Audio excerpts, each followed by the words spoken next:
Om Bhurбhuvah-svah Tatsavitur-Varenyam Bhargo Devasya Dhimahi Dhiyo Yo Nah Prachodayantam.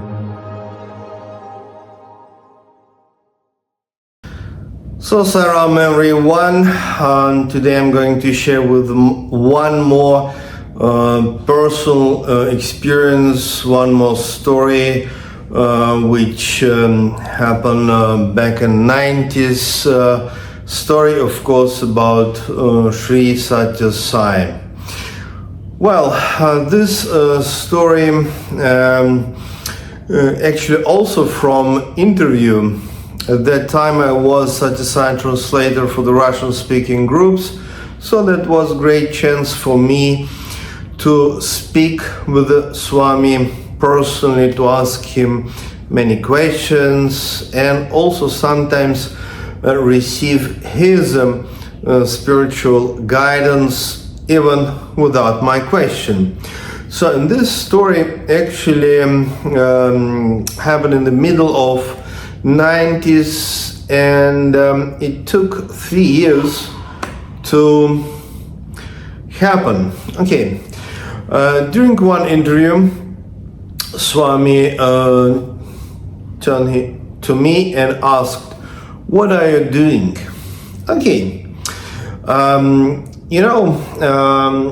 there are few very famous questions which Sathya Sai could ask his devotees during interview. And one of them was like, "What do you want?" And another one, "What are you doing?"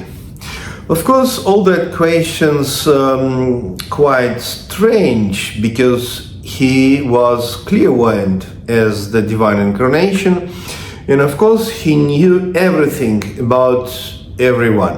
Then what is the point to ask question? Okay, each question was a message by itself.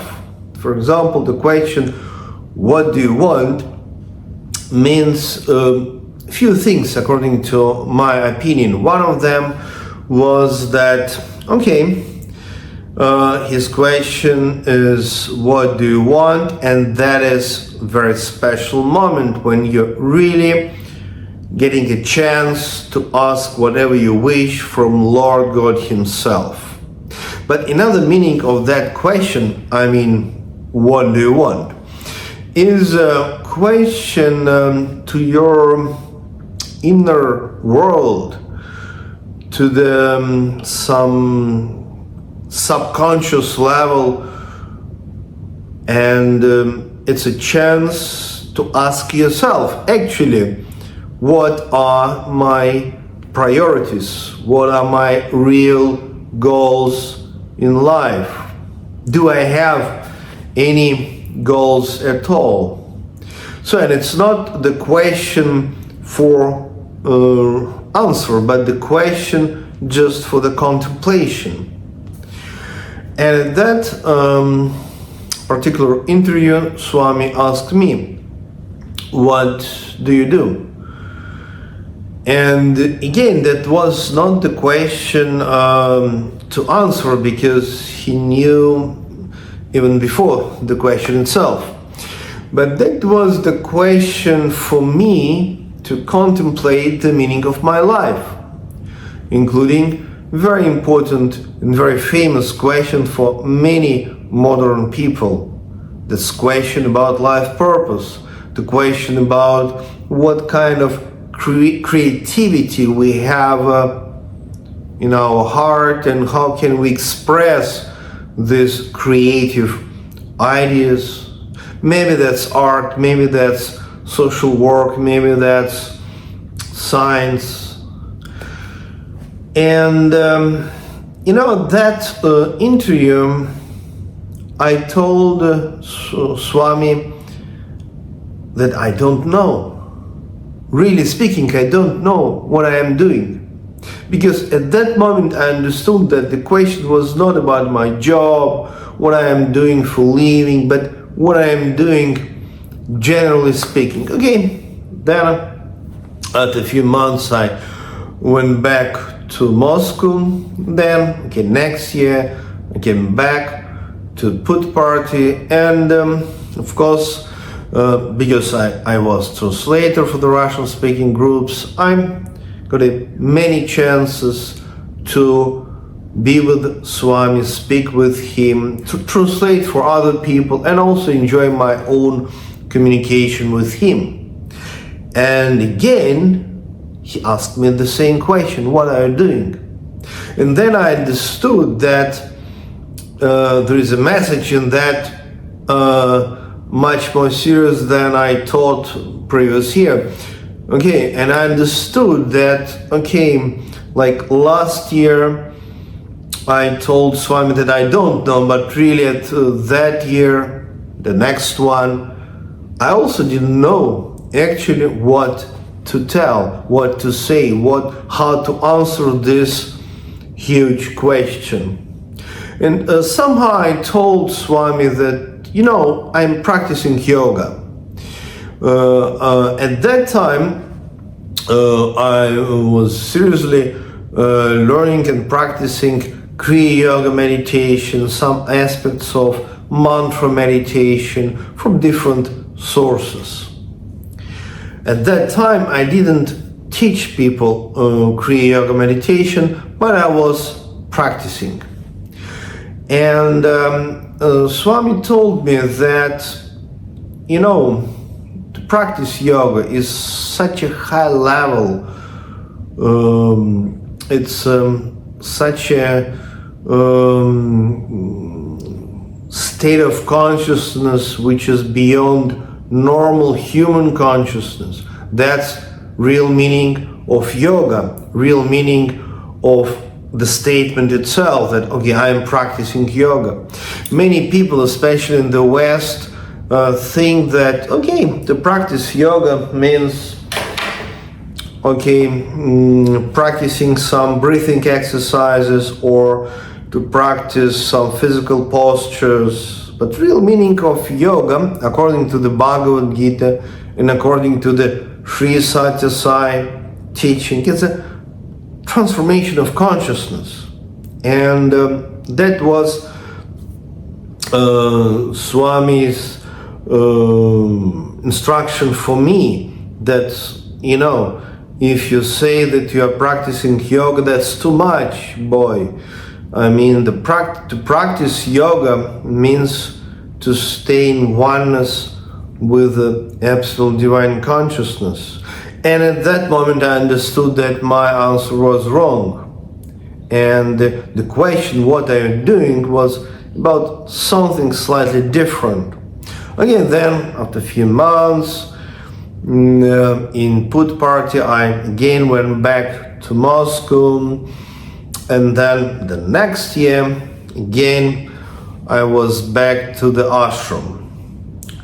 And again, because I was a translator for many Russian-speaking groups, so I got many chances to enjoy interview time.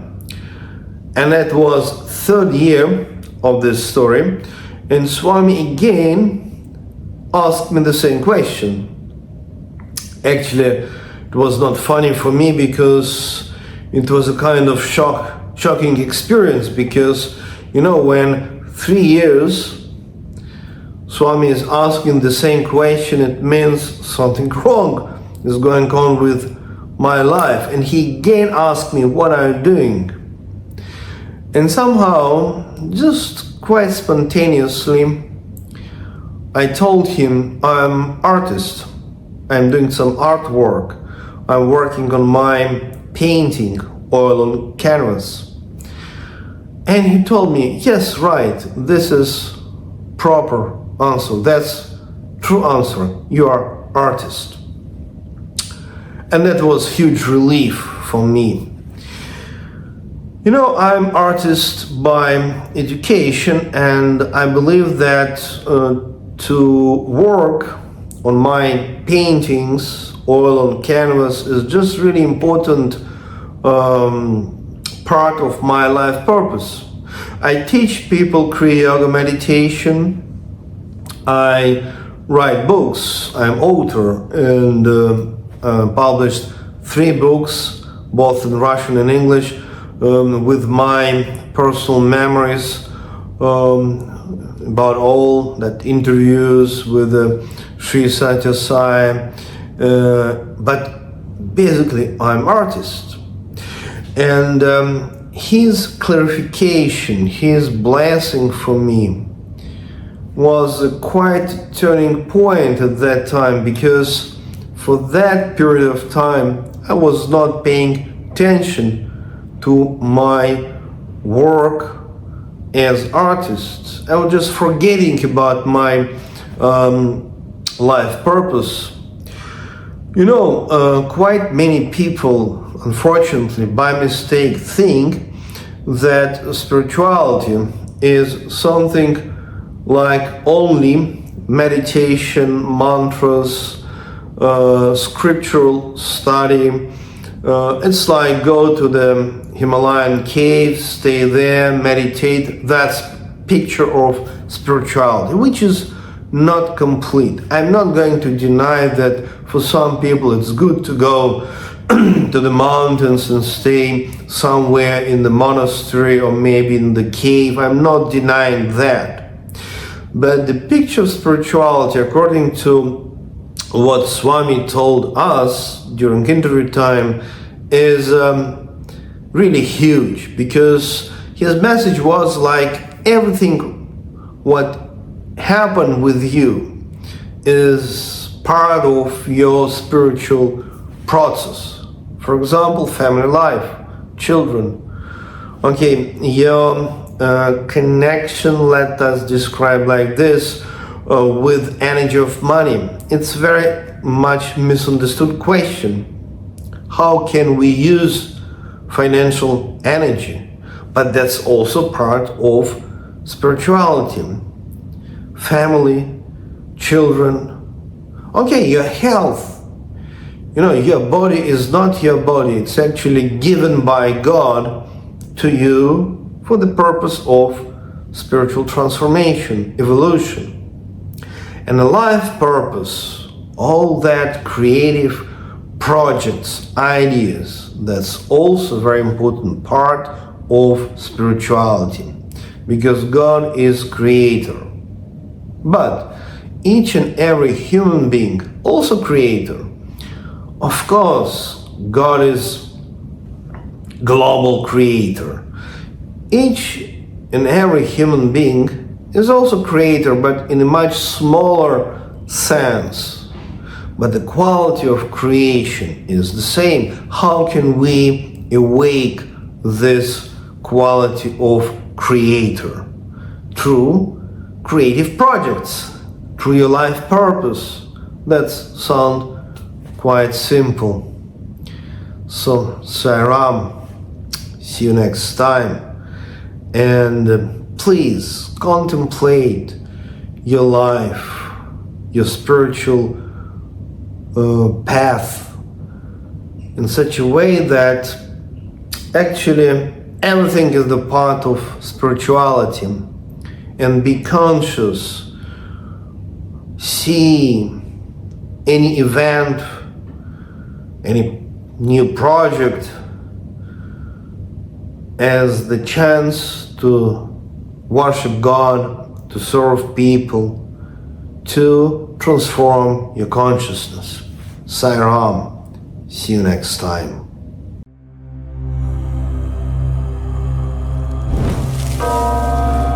Om Vaim Klim Prana Krishnayam Bhavajidevayam Parameshti Gurave Namaha.